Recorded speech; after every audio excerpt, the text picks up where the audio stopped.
Hello and welcome to Humboldt Day.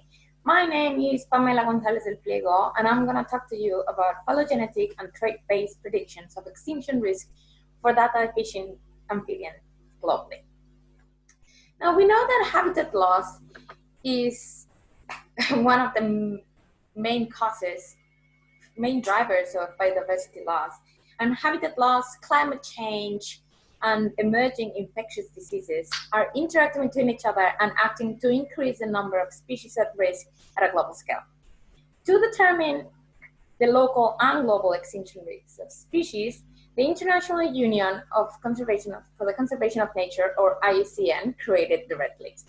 Within this Red List, experts assess the threat level that species have, and they generate a score, like a rank score, that goes from least concern to extinct. Now, there are many species for which we don't have enough information, and therefore they cannot be evaluated. And these species are considered data-deficient species. Now, within terrestrial vertebrates, amphibians have the highest proportion of data-deficient species. Like it's higher than birds, mammals, and reptiles. That means that around 2,000 species of amphibians are actually considered data-deficient.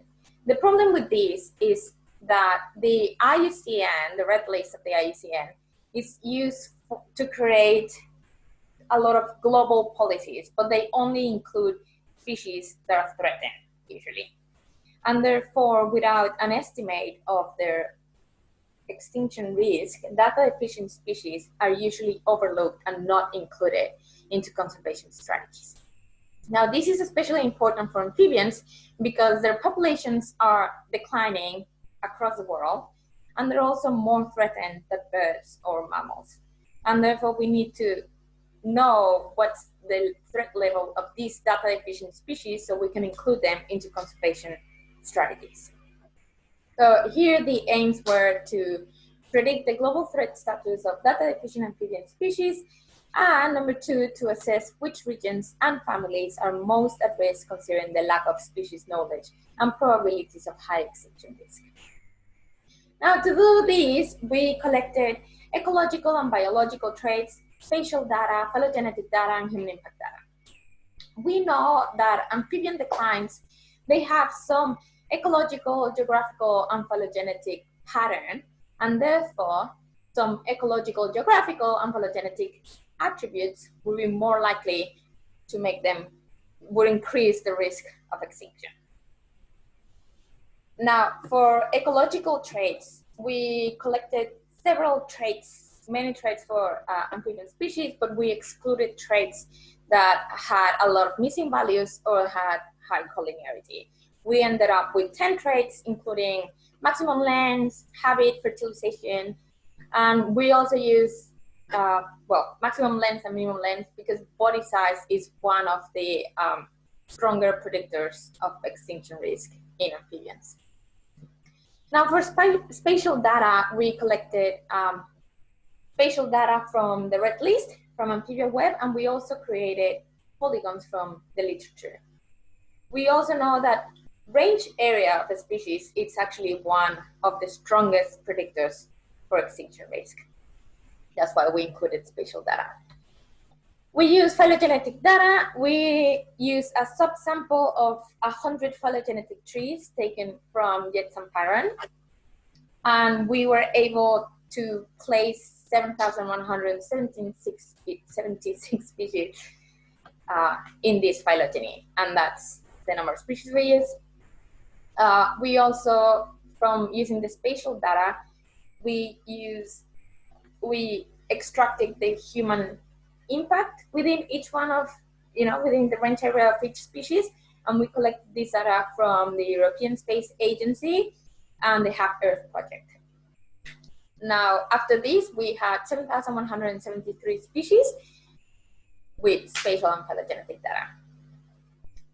We then use, we had a highly completed database, but we still had some missing values, and therefore we use R-Phylopars. So R-Phylopars is a phylogenetic tool that uses the position, the phylogenetic position of each one of our species, and also the relationship between the traits. And with that information, you can impute missing values. The problem with this one is that because it's a phylogenetic tool, you need to have a strong phylogenetic signal. Because if you have a low phylogenetic signal, then your values could be wrong. And therefore, we measure the phylogenetic signal with Pagel's lambda, that goes from 0, no phylogenetic signal, to 1, strong phylogenetic signal. And we only use traits. We only imputed values that have a phylogenetic signal higher than 0.6.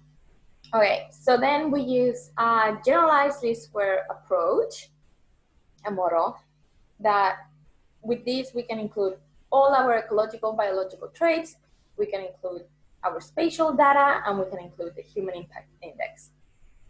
Right? Now, we also, this approach also allows for, we can add two matrices. One was for geographic distance and one was for phylogenetic distance. So we calculated the geographic distance and phylogenetic distance for each pairwise of species. So we had like a really big matrices with geographic and phylogenetic distance. And then we run these models with 100 different phylogenetic trees. So we could average them and have like an overall threat status for our data-efficient species. This approach, what it does is also, if you're a species and you have similar ecological attributes and you live in an area that species that is threatened, and you also are like very phylogenetically related, then you're probably threatened as well. This is basically how it works.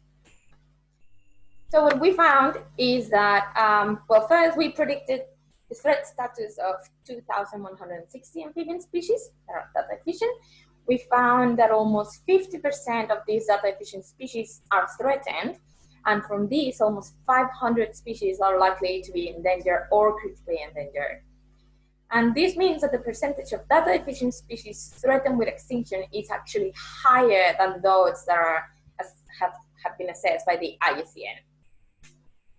Now, if we want to look at how threat status works within families, these graphs show the 3 different orders that compose amphibia. So Anura are frogs and toads, Caudata is salamanders and newts, Hypnophiona is caecilians. And then on the x-axis, we have the threat status that goes from 1, which is least concern, 2, which is vulnerable, and then it goes all the way to 6, which is extinct. The threshold of 2, which is new threatened, is everything below 2, it's considered not threatened, but everything above it is considered threatened. So within the 3 different orders, we found that species threat status fall between 2 and 3, so between nearly threatened and vulnerable. So between threatened and not threatened. We can see that for families belonging to the Caudata order, most of them are threatened, whereas for the Hypnophiona, most of them are not threatened.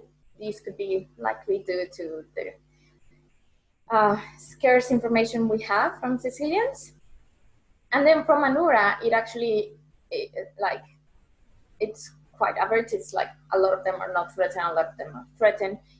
And what we can obtain from this is that a lot of conservation effort could be we could put a lot of conservation effort in families for which both assessed and data deficient species are predicted to be threatened, right? And if we look at the phylogenetic distribution of threat, we could also see that is not random. So the green column here is least concern, the near threatened, vulnerable, endangered, critically endangered, and extinct, the red ones. The dark colors represent the species assessed by the IUCN, and the light colors are the ones that we predicted, the data-deficient species that we predicted in this study. Now, each tip of this phylogeny represents one species, and all the names outside represent different families. This first branch is Hymenophiona, then Caudata, and after this, all of these are Anura. Right, so we can see as our previous figures show that Hymenophiona usually have like a light color, like greenish and yellowish, which, well, greenish that represent that most of them are not threatened, whereas for Caudata, we can see a lot of red representation. The main thing we can take from here are these pockets of like very, very red branches of life, which means that the threat level is really phylogenetically related. So you can find a lot of families or group of species that are very closely related and share the threat status. And unfortunately, this means that because extinction risk, you can find it in a specific pocket, we are more likely to lose a whole branch of life and their ecosystem services. So conservation efforts, again, they could be directed to these red pockets or orangey pockets. Now, if we want to see the geographical distribution of threat, on the upper panels are the species assessed by the IUCN, and the lower panels are the data-deficient species that we predicted in this study. The left panels are the not threatened species, and the right panels are the threatened species. Now, if we can see that like species, amphibian species are distributed across the whole world, almost in every continent except Antarctica, and they're mainly located in the tropics. If you look at our data-deficient species, we also find a similar pattern. There are a lot of them that are distributed across the tropics. And if we look at the threatened species, well, the data-deficient species that we predicted to be threatened, which it was around 50%, we can see that the main two regions where these species are located is the Neotropics and Southeast Asia. Now, if we take a look at the Neotropics, so the Neotropical region actually holds the largest amount of threatened species in the world, both assessed and data-deficient. And you can see there's a lot of overlap on the distribution of assessed species and data-deficient species in this region, especially in the Andes. So a lot of, well, the main reason why you find so many threatened species here is because of habitat loss. So for example, in the Andes has lost 75% of its original intact forest. And what is left, a lot of it's highly fragmented, which is a really bad sign, and that's why they're going extinct, a lot of the species over there. But on the positive side, we find that because there's a lot of overlap between these species, conservation efforts that are actually targeting current threatened species in the Neotropical area would have positive effects on data-deficient species, which is good news, but we just have to increase the conservation efforts there. And if we move to Southeast Asia, although there's some overlap, we found areas like continental Malaysia where there's not a lot of overlap. But if you go to India, if you see the Western Ghats, there's actually a lot of overlap. So you have areas that would need conservation efforts specifically directed to data-deficient species, and others that would have actually a positive effect on them already if you target current threatened species. You also find a lot of families here that are really affected by habitat loss. So I think that with this information, we can create very targeted conservation strategies. We have phylogenetic data, spatial data, and we could actually create more holistic conservation strategies. Overall, our predictions represent a very large increase of amphibian species at risk compared to the IUCN data. and many new species could be added to the threatened categories of the red list, with potentially great consequences for geographical conservation prioritization. Currently, the rate of new amphibian discoveries is much higher than any other vertebrate group, and this suggests that true amphibian richness is significantly greater than currently known. And actually, when we did this study, there were less than 8,000 species described, and now today there's around 8,200. So there's been like around 300 newly described species in the last years, well, couple of years. Therefore, we really need to move quickly to integrate data-efficient amphibians into conservation strategies, especially in the context of a continuing decline in amphibians worldwide. Well, thank you very much for your time. And if you have any questions, I would be happy to answer them. And that's my email address. So just give me a line if you need. Okay. Thank you. Bye.